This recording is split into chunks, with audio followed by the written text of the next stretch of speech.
Hi friend, আজকে গরমে একটুখানি আসলাম। আজকে আমাদের নবাবগঞ্জ মণ্ডলপাড়া ঘাটে আসলাম। এখানে দেখুন গাড়ি রাখার জায়গাও আছে। এখানে রাসবিহারী বল্লভ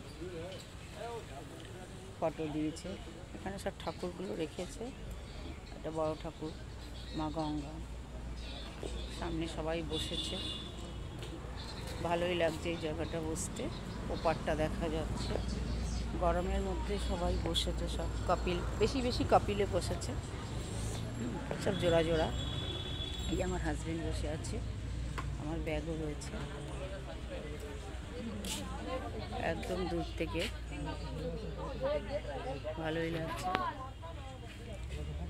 তোমরাও আসতে পারো, তোমাদের সাথে শেয়ার করলাম। গরমকালে ভালোই বসার জায়গা, এটা একটা বসার জায়গাগুলো ভালোই আছে। খাবারগুলো সব ঘুরছে। আমিও এসেছি। হাই।